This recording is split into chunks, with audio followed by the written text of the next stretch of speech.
Hello friends, Lakshmi's kitchen में तमारू स्वागत है। आज આપણે વડી બનાવીશું।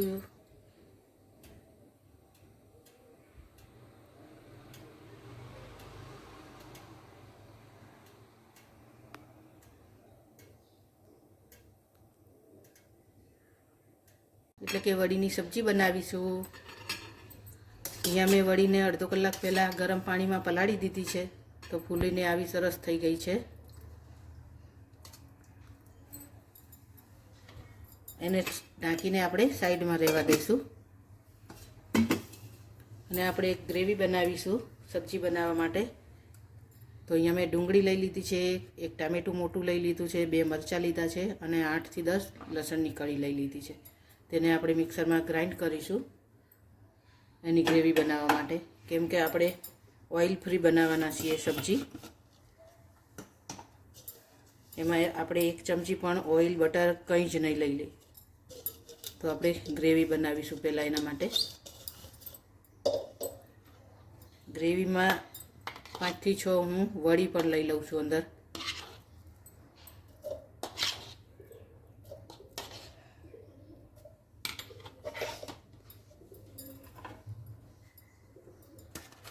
આ બધું જ આપણે મિક્સરમાં ગ્રાઇન્ડ કરી લઈશું, એટલે કે મિક્સર જારમાં एकदम सरस एनी पेस्ट बनावी लईशुं। पेस्ट में बनावी लीधी छे, एकदम आवी आपणे पेस्ट बनावी लईशुं ग्रेवी करवा माटे। हवे आपणे वघार मूकी दईशुं। वघार करवा माटे मैं अहींया कढ़ाई मूकी दीधी छे। गैस चालू करीशुं आपणे।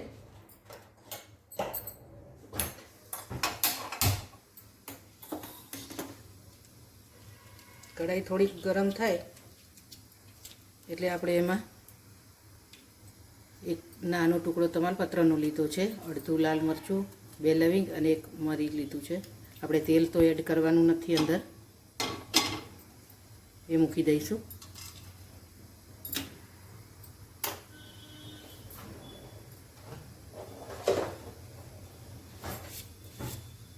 थोड़ाक एने रोस्ट करी लईशुं, जेथी करीने काचो स्वाद ना आवे आपणने सब्जीमां।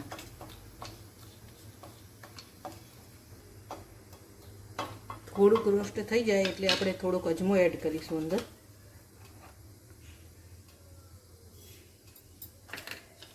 एने पण शेकी लईशुं आवी रीते ज। गैस धीमो राखीशुं। अजमो सरस शेकाई गयो छे, एकदम सरस सुगंध आवे त्यारे आपणे हवे ग्रेवी एड करीशुं। એટલે આજે ટામેટાની પ્યુરી બનાવીને રાખી છે તે એડ કરીશું। ટામેટા, ડુંગળી અને અંદર વડી પણ લીધી હતી મેં, તો એ એડ કરી દઈશું।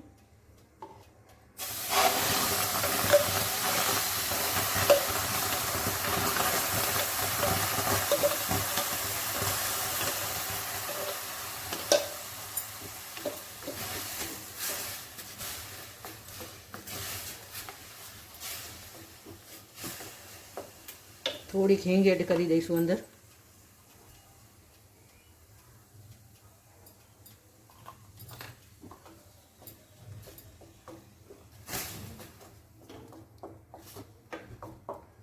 ढांकीने चढ़वा दईशुं आपणे। थोड़ुंक मीठुं एड करी दईशुं। वड़ी पलाळती वखते एमां पण मीठुं एड कर्युं छे मैं, तो आपणे ध्यानथी मीठुं एड करीशुं।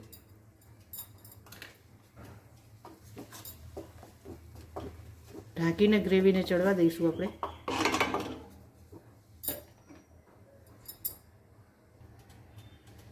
2 मिनिट आपणे डुंगળી टमेटा चढ़े पछी आपणे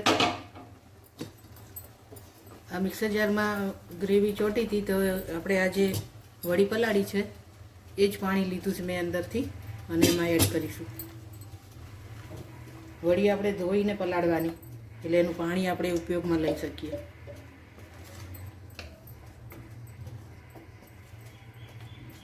ચડવા દઈશું હવે આપણે।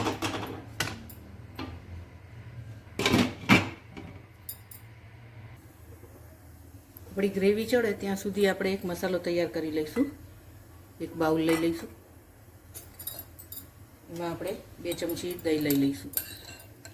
આપણે તેલ વગર બનાવીએ છીએ તો ગ્રેવી તો સારી થવી જોઈએ ને, તો આપણે દહીં લઈ લઈશું.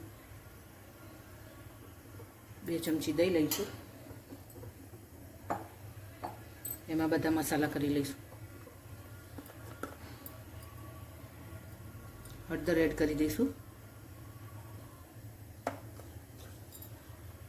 મોટી ચમચી ભરીને ધાણા જીરું. મીઠું આપણે ગ્રેવીમાં પણ એડ કર્યું છે અને પલાળતી વખતે પણ એડ કર્યું છે વળી, તો આમાં આપણે એડ નથી કરવાના. પછી આપણે ટેસ્ટ કરી અને પછી એડ કરીશું. મરચું એડ કરીશું.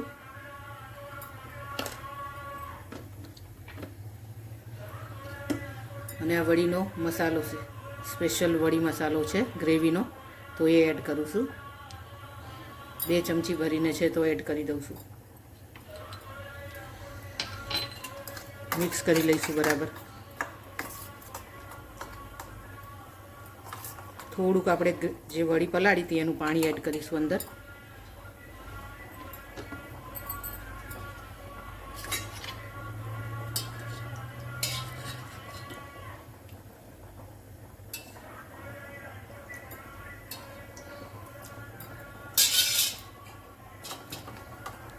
મિક્સ કરી લઈશું બધું. સરસ મિક્સ થઈ ગયું છે. હવે આપણે ગ્રેવીમાં એડ કરી દઈશું એને. આપણી ગ્રેવી પણ સરસ ચડી ગઈ છે, બધું જ અંદરથી પાણી વળી ગયું છે. એટલે ડુંગળી ટામેટાં આપણા સરસ ચડી ગયા હશે, તો આપણે આ એડ કરી દઈશું.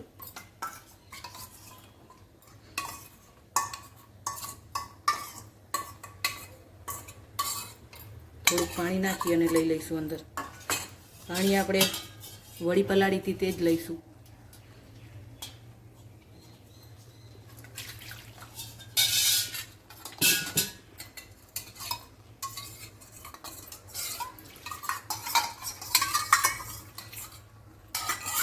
મિક્સ કરી લઈશું સારી રીતે. ગેસ થોડોક આપણે ફૂલ કરીશું.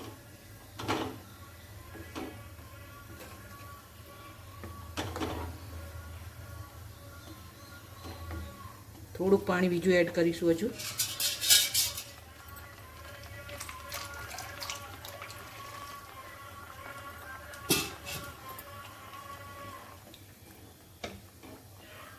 ઢાંકીને થવા દઈશું એને.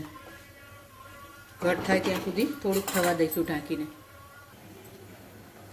ગ્રેવી આપણી ચેક કરી લઈશું હવે.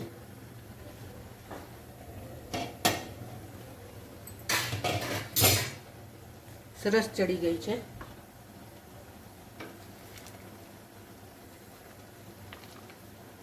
એમાં આપણે થોડોક ગોળ એડ કરીશું. આટલો ગોળ એડ કરું છું. ખાંડ કરવી હોય તો કરાય, પણ કેમ કે આપણે હેલ્ધી બનાવીએ છીએ તો ખાંડ એડ નહીં કરીએ, ગોળ એડ કરીશું. અને આપણે અડધા લીંબુનો રસ એડ કરીશું અંદર.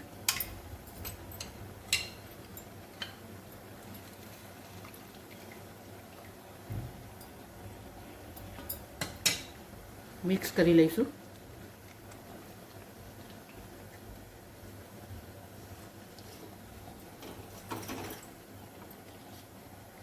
હવે આપણે આ વડી એડ કરી દઈશું.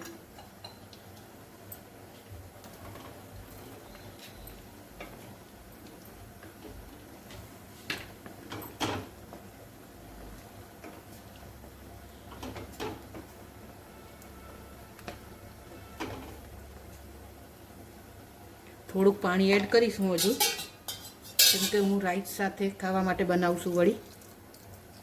પાણી હું એ જ એડ કરું છું. જુઓ,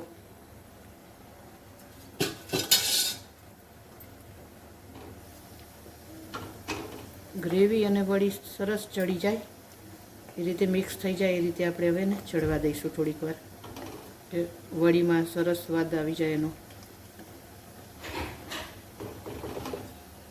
થોડીક વાર ચડવા દઈશું.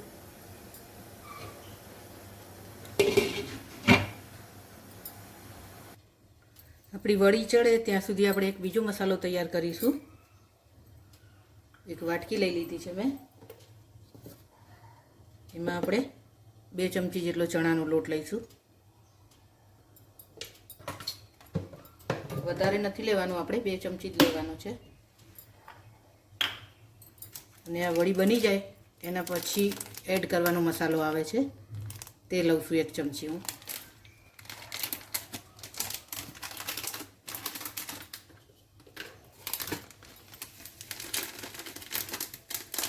જ્યારે આપણી વડી ચડી ગઈ હોય, થોડીક બાકી હોય, પછી આપણે આ મસાલો એડ કરીશું. મતલબ કે અડધી ચડી ગઈ હોય, ચડવા આવી હોય, પછી એડ કરવાનું છે. અંદર થોડુંક પાણી એડ કરીશું.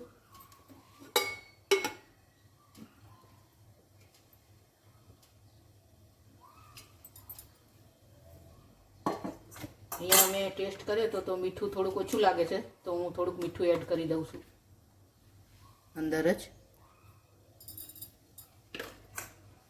મિક્સ કરી લઈશું.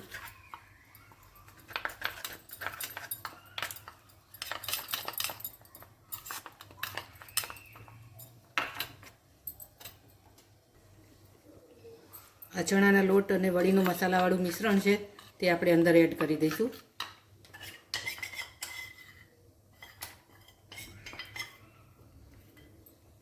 અને બરાબર મિક્સ કરી લઈશું, જેથી કરીને આપણી ગ્રેવી છે તે થોડીક જાડી થઈ જાય. થોડુંક ઘટ રહે એ માટે આપણે ચણાનો લોટ એડ કરીએ છીએ લાસ્ટમાં. કોથમીર એડ કરી દઈશું.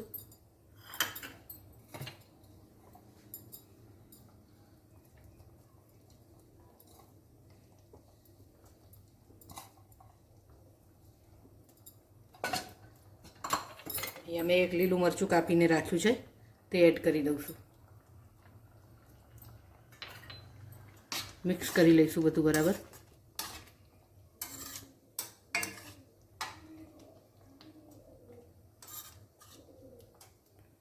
તો આપણી વડી હવે તૈયાર છે.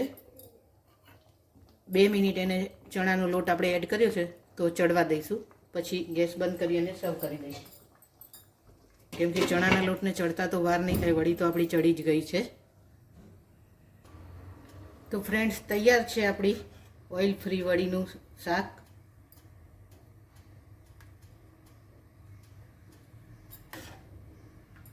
અહીંયા મેં રાઈસ જોડે સર્વ કરી છે, તમે રોટલી સાથે પણ સર્વ કરી શકો છો. આ રાઈસ પણ મેં જીરાવાળા જ બનાવ્યા છે, પણ એ બી ઓઇલ વગર જ બનાવ્યા છે. એની સાથે સલાડ લઈશું આપણે.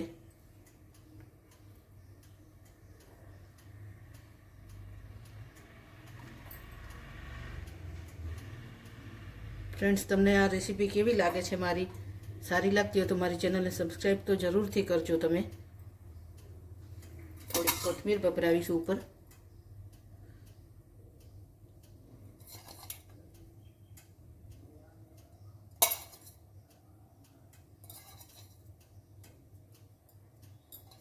જો તમને મારી આ ઓઇલ ફ્રી રેસીપી સારી લાગતી હોય તો વિડીયોને લાઈક કરજો, શેર કરજો અને મારી ચેનલને સબસ્ક્રાઈબ કરજો.